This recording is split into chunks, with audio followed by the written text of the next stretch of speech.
सज्जनों दोस्तों मित्रों अज एक नवा कुत्ता खुलिया ते प्रोग्राम अखर दे विच फिर हाजिर हाँ ते यह वीडियो मैं पिछे लगाई हुई है। बहुत अफसोस दी गल है कि मसीह कौम पढ़ी लिखी गली हुई कौम है। कलामे मुकद्दस नूं अगर असीं पढ़ीए बड़े ध्यान दे नाल खरूज 20 बाब उहदे च लिखिया ना ते आसमान ते ना जमीन दे थल्ले पानियां दे विच किसी किस्म दी सूरत या मूरत ना बनाना ते ना ही उन्हां दी इबादत करना।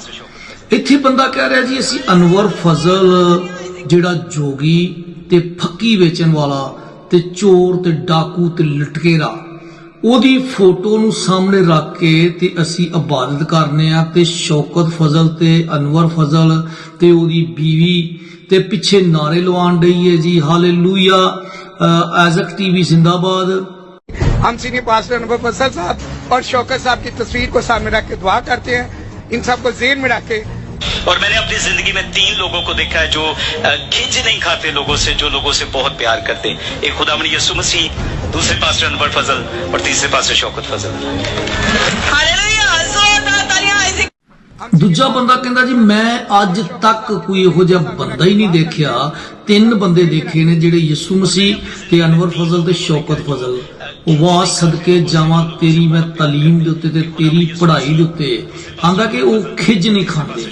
इनू ये बंदा पूछे कि मसीहत तो जिन्ना नफरत करते ने मसीहां लई अज तक इन्होंने कीता ही की है। और द्वारा दे नाल फोटोआं लगा के यीशु मसीह दा मूर्ति स्टैचू बना के ते प्लस अनवर फजल दी तोदी बुढ़ी दी फोटो ला के तुसी इबादत करन डए हो। कलामे मुकद्दस लिखिया है कि अगर तुसी इस तरह दा काम करदे हो ते मैं गयूर खुदा वां, मतलब गैरत रखन वाला खुदा वां ते मैनू तुसी गुस्सा दवांदे हो। आई वजह कि अज तक पाकिस्तान दे विच मसीहां दी सूरत हाल नहीं बदली। वो बीबी ते अफसोस कि वो पिछे नारे लवान डई है, ओनू ये नहीं सी कहन दा हक या ये नहीं कह सकी कि बई असी यीशु मसीह नहीं हैगे, असी खुदावंद दे खादम हां, असी मतलब मसीह दे लोक हां, सानू यीशु मसीह नाल ना मिला। लेकिन वो होर नारे लवान दी अफसोस अनवर फजल तेरे ते तेरी बुढ़ी ते तेरे भरावां ते तेरे पूरे खानदान दे उत्ते ते दूसरा इन्हां लोकां दे उत्ते जिहड़े लोक मसीहत नूं टुकड़ियां दे विच बदलन डए ने। ये लोग वो ने जिन्हां नूं अनवर फजल अपने टुकड़ियां दे उत्ते पालन दिया है ते ये वो लोग ने जिहड़े ओदे झूठे नारे लगा के यीशु मसीह दे बराबर खड़े करन डए ने। ये वो वक्त आ गया कि जदों एलिया दे वक्त दे उत्ते उन्हां सारे नबियां दियां गर्दनां कट्ठियां गईयां, उन्हां नूं मार दिता गया ते झूठे नबी सन।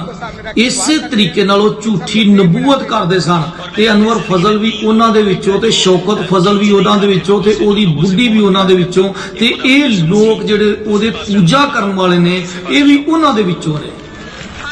अफसोस तुहाडे उत्ते, अफसोस तुहाडीआं तालीमां दे उत्ते, अफसोस कि कदी तुसी अपनी जिंदगी नूं कलामे मुकद्दस दे मुताबिक ढालन दी कोशिश कीती हुंदी, कदी तुसी किताबे मुकद्दस नूं पढ़िया हुंदा, क्योंकि तुहाडे अंदर ते लालच दी बदबू है ते तुसी इन्हां जोगियां दे पिछे नस जाण डए हो, इन्हां बदकारां ते डाकुआं दे पिछे नस जाण डए हो जिहड़े हर वक्त दूजे मुल्खां दे विच आके तुहाडी मुखालफत करदे ने, तुहाडे खिलाफ गल्लां करदे ने ते उन्हां दी तुसी तारीफां करी जाण डए, उन्हां दी बल्कि तारीफां ते बड़ी दूर दी गल तुसी उन्हां दियां इबादतां शुरू कर दित्तियां ने।